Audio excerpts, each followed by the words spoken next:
Hey there, my name is Przemek and this is the second part of my top 10 favorite video games soundtracks. 2 weeks ago I posted the first part, places 10 to 6, and today I'll present places 5 to 1. Okay, without any further ado, let's begin with number 5, Wolfenstein, or as we say in Poland, Wolfenstein. New Order, New Colossus, and The Old Blood DLC. The game produced by Machine Games Studios and released by Bethesda. Wolfenstein, a franchise known worldwide, literally the mother of all first-perspective shooters. Its latest installments are the work, like I said, of the Swedish studio Machine Games and the publisher Bethesda, and they are really good. The New Order from 2014, New Colossus from 2017, and DLC, The Old Blood, the New Order DLC, The Old Blood from 2015. There was also Wolfenstein Young Blood, but it wasn't that good. So I focus only on those 3 titles. It's a story of B.J. Blazkowicz fighting Nazis for decades all over the world and even on the moon. And yes, it is a shooter, but with a really well-directed story, especially the first part, the New Order. There's also nicely written characters and a whole range of emotions, which are intensified by the music of Mick Gordon, a fairly well-known person in the game music industry, because he also wrote the soundtracks for those new Doom games, among others, although I think apart from the latest one, the Dark Ages. If I'd make a top 20, I think the Doom soundtracks would also be featured on this list. Anyway, this music in Wolfensteins is something between metal and industrial, sometimes going into other genres. Sometimes it's lyrical, but more often it pumps adrenaline and makes killing Nazis even more enjoyable. But at the same time, it arouses emotions. So, for example, this theme called Ransacked. I don't remember details, but it was, I think, when we were returning from some successful mission to a resistance hideout, and on the spot it turns out that this hideout has been attacked by the Germans. We see our comrades dead or dying, the whole hideout is burning, and we feel rage and despair at the same time. And this track, Ransacked, only strengthens these feelings in you. You beat the shit out of these Nazis with a lump in your throat and tears in your eyes, and you want to beat them to a pulp and then weep over the fallen ones. I love this theme, really, Ransacked. And 2 more arguments why this soundtrack is in 8th place, is in top 10 in general.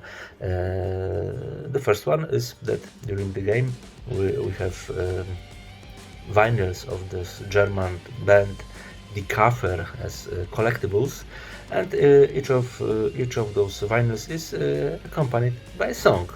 For example, a kind of folk party version of House of the Rising Sun. It's the house in the Neue Berlin, if I remember correctly. It is like, for example, the band Sturmpercht play a cover of the Animals. But we also have a German version of surf rock or rock and roll songs, or as someone in the comments on YouTube wrote, Reichenroll, and it is nicely done, funny, and at the same time it gives a sense of participating in the world where Nazis have taken over everything, including cultural assets. It's an interesting experience. And the second argument is the DLC, The Old Blood, which is a prequel to The New Order. Theoretically, it's the end of the war. We complete the main mission, and our allied comrades takes us away from the place of action and introduce us to the final attack on the Nazi fortress. And we already know how it all ends because we played New Order, you know.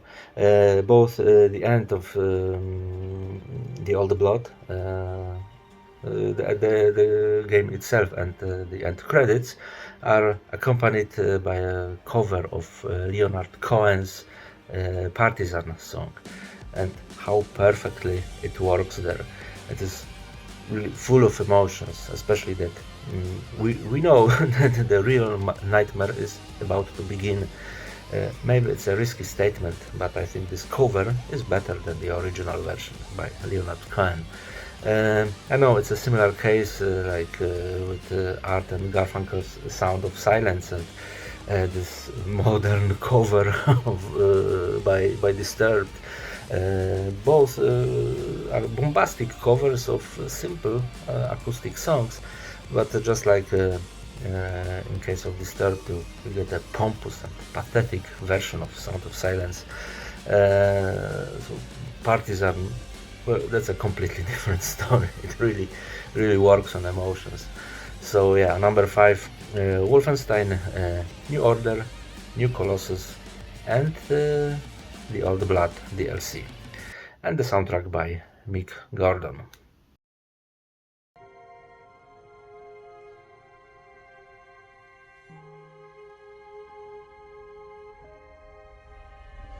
An old woman gave us shelter, kept us hidden in the garret.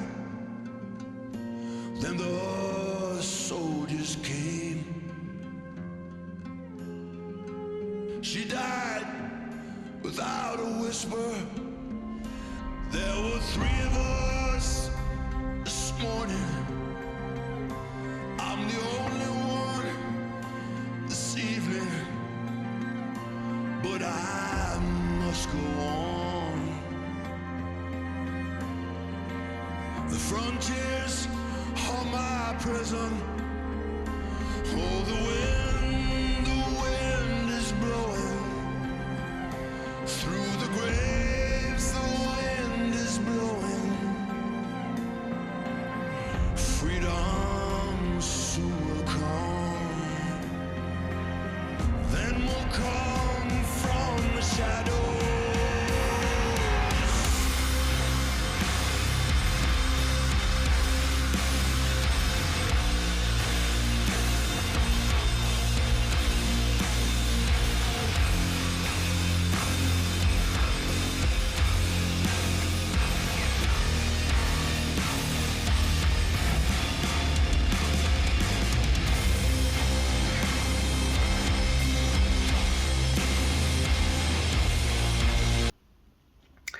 Okay, number 4 is The Elder Scrolls Skyrim, the game produced by Bethesda, again in 2011, and music by Jeremy Soule. First, 2 statements. In video games, adventures, action adventures, or RPGs, one of the most important elements for me is the story. If the story is weak or uninteresting, then it doesn't matter how enjoyable the game is, how engaging the combat is, how beautiful and epic the game looks, no matter how accessible the game mechanics are, I won't have a good time. And the second statement, I don't like fantasy. Whether it's in books, movies, or games, I mean, of course, I know and appreciate The Lord of the Rings, both books and movies, because it is undeniable classic. Of course, I like Game of Thrones, although I treat it more as a kind of alternative historical novels with fantasy elements. But on the other hand, all these AD&D works, I'm not interested in them at all. I remember playing Pillars of Eternity a couple of years ago, and in theory, everything worked there really well. A nice, large, structurally developed world, interesting gameplay, and interesting NPCs. But I played it for quite a long time, over 20 hours, I think, when I realized that I don't care about that story at all. I'm not interested about what's happening, in front of me on the screen, and I don't give a rat's ass about it. And I thought, what the hell am I doing with my life and with my free time? I stopped playing it. I never went back. And today I treat these 20 plus hours as one of the most wasted times in my gaming history. And yeah, the fifth installment of the Elder Scrolls series. The fifth? Arena, Daggerfall, Morrowind, Oblivion, Skyrim. Yes, the fifth. Skyrim has a completely unengaging, boring story, and on top of that, in a classic fantasy setting, dragons, elves, and all that crap. I don't care about this story either. Completely, it doesn't. It doesn't interest me. And here's a surprise: it doesn't stop me from having a lot of fun playing Skyrim, because this game stands for something else, that is atmosphere and exploration, and those are top notch. When you play Skyrim without a certain goal, any concrete task to perform, just to explore, you will always find some ruins, some caves, and you just want to check what's inside, what's hidden there. And sometimes you just stand in the forest or in the mountains and admire the landscape. Sorry, this game is totally immersive. You just feel that you are there, and when you finish playing, you immediately want to go back there, or even to move there. I mean, physically, even for a moment, because despite this hostile territories, the threats, dragons, monsters, and whatnot, Skyrim captivates with its magical beauty, and the music definitely intensifies this atmosphere. I know that Jeremy Soule is not a crystal clear character, and he has a thing or two on his conscience, but this music, it's a mix of new classical music, typical orchestral soundtrack, and ambient, especially those ambience themes, reflective and melancholic, often beautifully blending with the sounds of nature and environment, like birds or crickets, night sounds of the forest, and this combination makes an extraordinary impression. Jeremy Soule very skillfully combines live instruments, electronics, and voices, and choirs. And yeah, Skyrim is one of those games that lets you escape reality, and up to this day, I often play it, even for a moment, like I said, just for that purpose, to escape from reality, not to follow the plot or story, or do any specific quests, but to wander around a world where I would never be able to do that in real life. I guess that's the magic of video games. Number 4, The Elder Scrolls 5, Skyrim.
And now number 3, Half-Life, a game from 1998, produced by Valve Studios, and the music by Kelly Bailey. Half-Life, of course, it's a milestone from 1998, like I said. One of the first, or maybe the very first person shooter with such an extensive story and such a cinematic experience and such a successful environmental storytelling.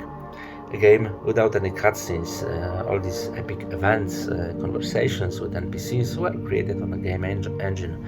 And in short, we are Gordon Freeman, a scientist, some kind of quantum physics specialist, working in a secret Black Mesa complex in Nevada, I think. I'm not sure. It's not important. Anyway, there's a complex where U.S. government conducts experiments on transferring to different parallel dimensions. Of course, the experiment gets out of control. Shit hits the fan. All kinds of monsters and abominations get into the complex to make things worse. The army arrives on the scene, but not to help us, but to avert the crisis on a more global scale, and to eliminate all witnesses, and do everything so that no one ever hears about Black Mesa again. Our goal is to escape from the complex and to simply survive. And I remember my first time with Half-Life. It was a demo. It wasn't a specific part of the game, just one separate level that briefly presents what we are dealing with in Half-Life. It was a bit of fighting monsters, a bit of fighting marines, a bit of exploration of dark corridors and warehouses. I think also a bit of a desert too. And I remember my computer back then was too old to play the demo comfortably.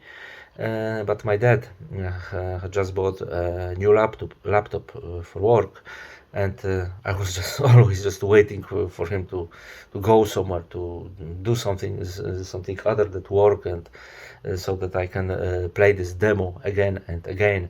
And when I finally managed to play the full game, oh my, horror, action, adrenaline, terrifying monsters, heartless, cruel marines, those messages they were shouting at each other.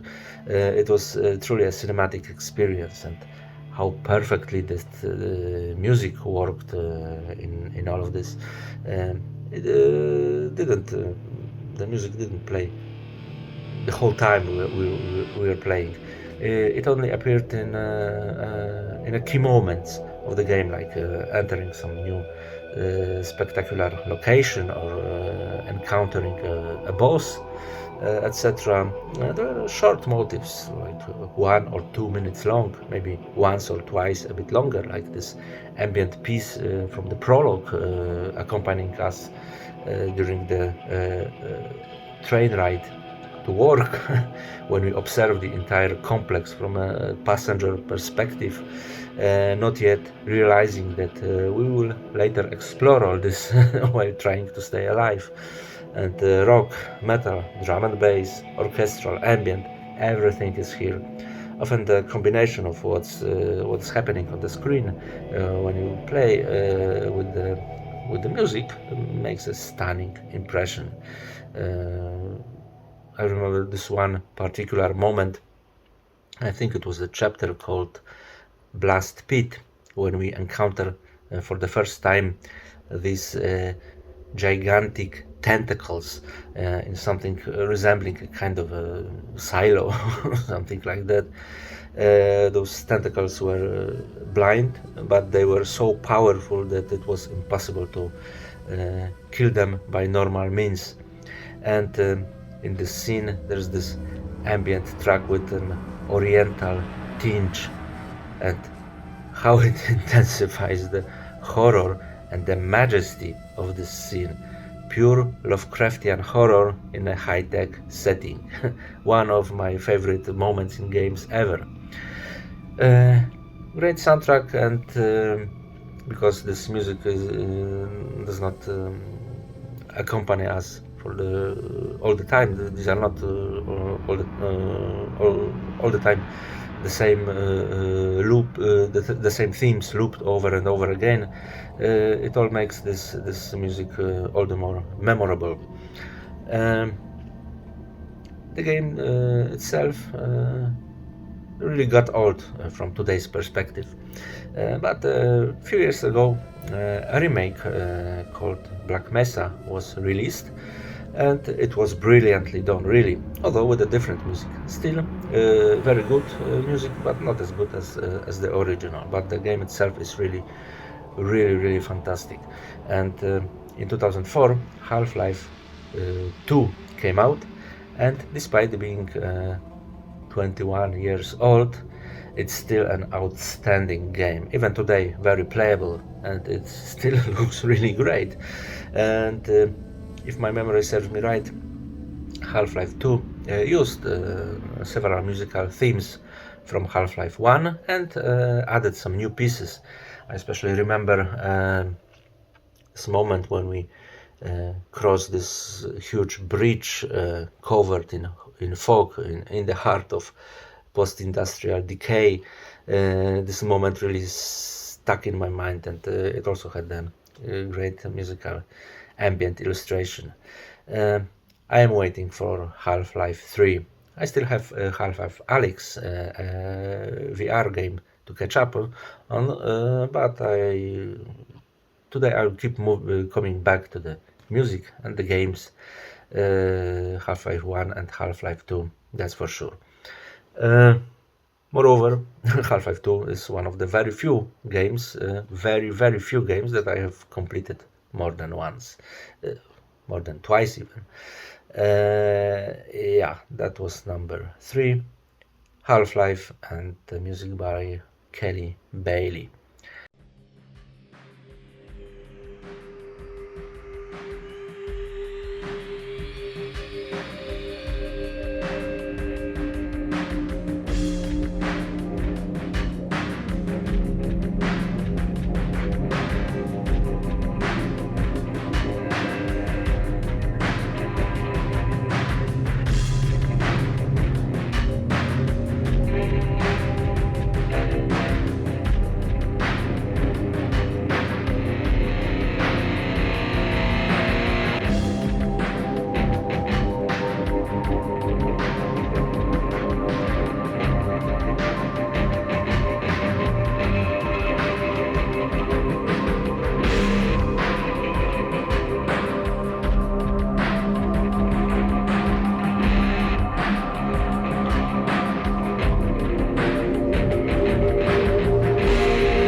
number 3, Half-Life, and the music by Kelly Bailey.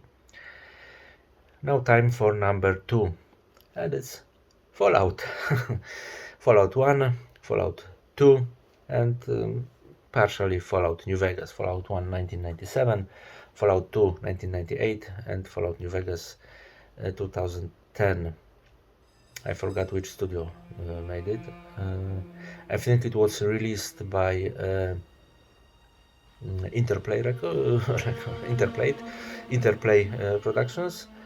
But what studio was it? Interplay? I don't remember. I remember that the lead director was Brian Fargo, who today is head of In Exile Studios, responsible for example, Wasteland games. Anyway, Fallout. And like I said, Fallout 1 and 2 and partially New Vegas. And I'm talking about the illustrative music, not the songs from the 50s or 60s that accompany us in New Vegas, also in Fallout 3 and 4, but I'm not talking about those two games. And yeah, Fallout, another classic, legend, and probably a milestone in the computer post-apocalyptic entertainment. War never changes. Those iconic words are probably known to every fan of video games. I don't know whether to talk about the story, if it makes sense, because everyone knows it. In 2077, a nuclear war breaks out between USA and China, which of course led to Armageddon, which, at least at first, it seems, only those who were lucky enough to hide in large underground vaults survive. Or I should say lucky, because with those vaults it was not such a clear and obvious matter at all. If you play the game, you'll know what I'm talking about, all those experiments, etc. Anyway, in the first Fallout, we play the role of a character who sets off to the wasteland in search of it was called G.E.C.K, and it was I think it was a water purification device that kind of broke down in our world. After leaving it, turns out that not all life is extinct, and make our way through a world full of mutated animals, ghouls, monsters, bandits, and ordinary people who try to lead a normal life, and in some cases try to rebuild at least a tiny part of civilization, of what it used to be. The next Fallouts are other adventures in the same world, and overall, over these almost 30 years, this entire brand has become a large, incredibly extensive and detailed universe, which has even moved into the world of TV shows, because Amazon Prime made the first Fallout TV series season last year, and it's really enjoyable and really good. Fallout 1 and 2 were isometric RPGs with turn-based combat. Fallout 3 took the form of first-person perspective. I loved 1 and 2. I remember waiting for Fallout 3 probably 10 years or so. At some point I even lost hope that another Fallout would ever be made. But when I saw the first trailers in 2007 or 2008, I even bought a new computer just to make it work properly. And I bought Fallout 3 the first day it was released, and I really felt disappointed. This dark, gloomy, although saturated with a large dose of dark humor, black humor, atmosphere disappeared somewhere. It dissolved in thin air, Fortunately, what Fallout 3 didn't deliver, Fallout New Vegas delivered with more than enough. That was really something. It was the good old Fallout in a modern, well, let's say modern production. After that, we had Fallout 4, which is a quite good game, but it's far from Fallout 1, 2, and New Vegas. And I have to say, a few days ago, I started playing Fallout London, this huge free mode available on G.E.C.K. And after 7 hours of playing, if nothing breaks along the way, there is a potential to join this 1-2 New Vegas group. It is very good so far. Um, and the soundtrack by Mark Morgan, known for his scores to video games like Planescape Torment, the mentioned Wasteland 2 and 3, or Torment Tides of Numenera. But I got to know him a long time ago, thanks to the game Zork Nemesis and his beautiful music composed for this game. Especially the piece Temple of Agrippa is breathtakingly beautiful. To this day, it's one of the most wonderful pieces of music I have ever heard. And I know in Fallout soundtrack, Mark Morgan used samples from other artists very extensively, sometimes on the verge of even stealing of the artists like Aphex Twin, for example. But despite this fact, from these snippets, samples, inspirations, he managed to create really iconic music with a very individual character. And again, it's a lot of ambient, a bit of industrial, but also a bit of tribal music.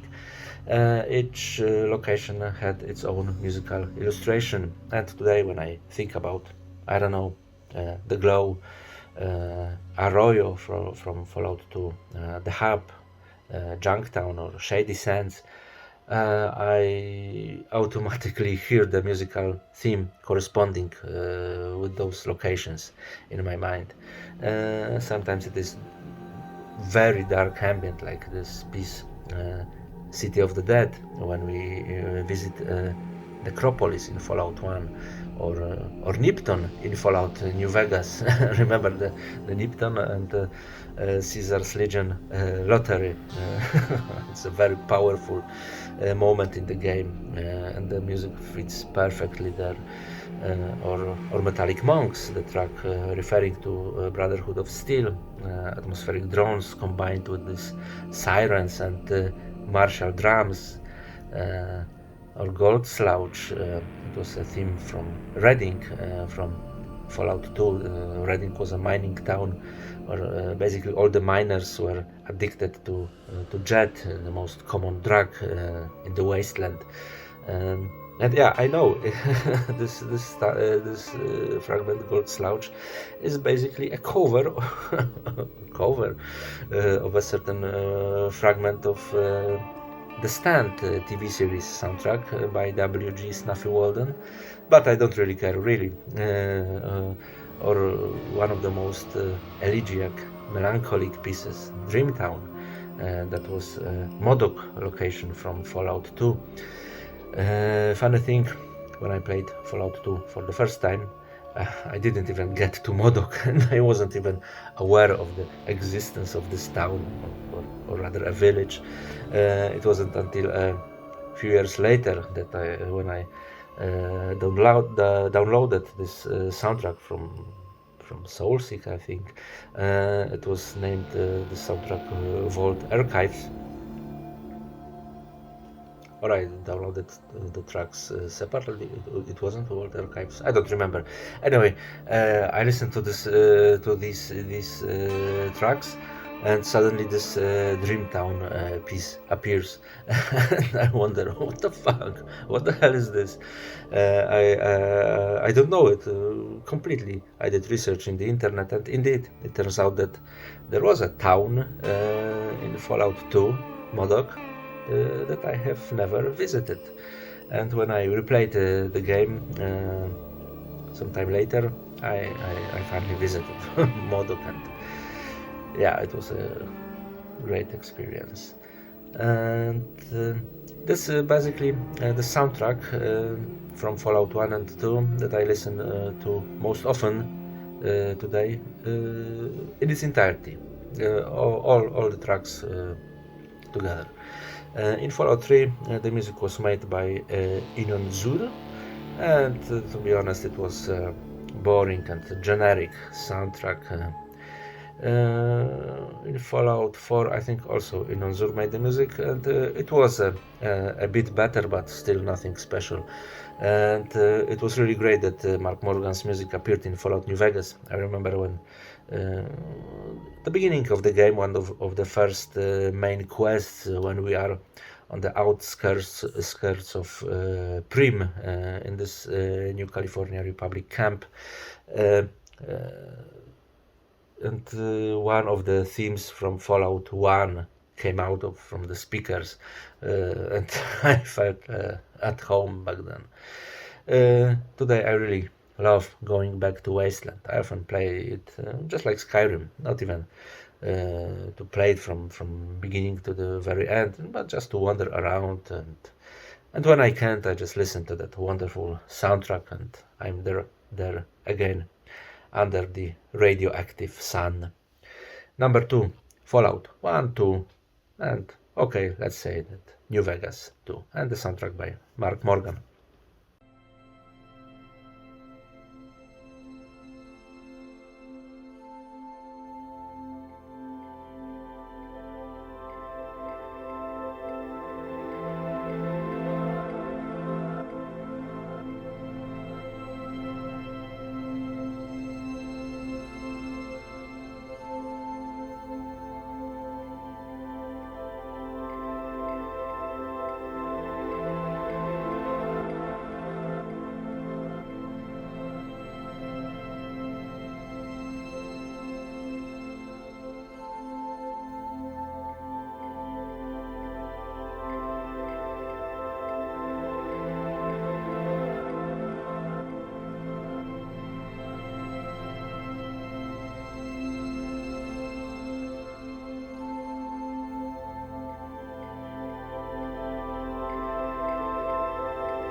And number 1, my favorite soundtrack and one of my favorite games ever.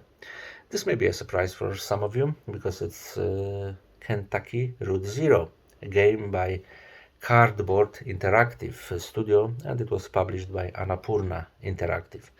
The game was split into 5 episodes or acts.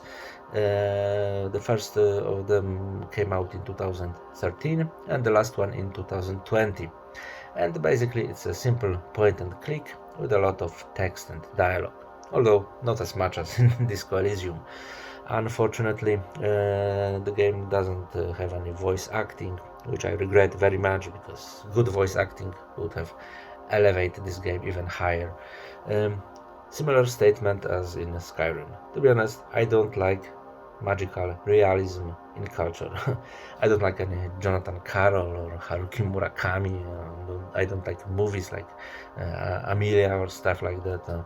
Okay, I like Tim Burton's Big Fish to some extent, but that's it. And I think the only great and timeless work from this subgenre, magical realism, subgenre of art in general, is Kentucky Route Zero. We play as truck driver Conway, who has to deliver a package to a certain address in Kentucky. But as it turns out, the only way to get there is via the mysterious Route Zero, which leads somewhere on the verge of our reality and our dimension, some different reality. And along the way, we meet a lot of peculiar characters and visit a number of strange locations. The graphics in this game is not very spectacular. It's aesthetic in form, in terms of color, often kept in black and white even, but very stylish. It can't be denied. But the story is engaging and well written. A bit of David Lynch, a bit of Southern Gothic, a lot of mentioned magical realism, even from from mentioned writers, only better. Devoid of pretentiousness and banality, but touching on such topics like transience, passing of time, and loss. We visit city bars, gas stations, old farms, and deserted caves. Um, Generally, the game has a great atmosphere of distant American province, and it is accompanied by a wonderful soundtrack by Ben Babbitt. It's mainly ambient, but what ambient it is! The theme called "Ghosts in the Static" from the first act is one of the most wonderful, one of the most moving pieces of music I have ever heard, with all these subtle glitches and distortions. And then there's this title even, Ghost in the Static. How I envy them and regret that I never came up with such a title for my own project, Numbers Below Zero. Yeah, it's music based on atmospheric, slowly evolving drones. Sometimes this ambient is interwoven with Americana folk, and at one point even post-punk new wave. I'm talking about the song "Too Late to Love You." It's I think in Act 3, when we are traveling with a pair of musicians who play for pennies in roadside bars, and there's this scene when they start performing their song, and this lousy bar suddenly changes into a flashing neon place. In a very simple graphic way, they managed to create a spectacular effect. It is also the song, Too Late to Love You, kind of a mini game, because you can choose the lyrics, how each verse begins, and basically each time you play the game, you may have a different variation of the same song. And yeah, how beautifully this music fits with the events on the screen. For example, there's this scene in Act 4, I think, when two characters are in the forest by the river, and suddenly our field of vision is covered by an abandoned steamboat inhabited by only by dozens of cats that moves slowly on the screen, and the ambient morphs there, subtly changes, and I'm speechless. Really, I'm speechless. Yeah, Kentucky Route Zero. The game is basically available everywhere, even on Netflix. If you have a Netflix subscription, you can play it on your tablet or even your smartphone. I completed the game twice, one on my computer and one and second time on my smartphone with the help of a stylus, and it was a very comfortable playing. So it is easily accessible, so do yourself a favor and play this game, Kentucky Route Zero, or at least listen to this extraordinary music by Ben Babbitt. That was number 1, Kentucky Route Zero.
Okay, that was my top 10 favorite soundtrack video games, favorite video game soundtrack list. Sorry, it's almost 40 minutes and I am a bit tired.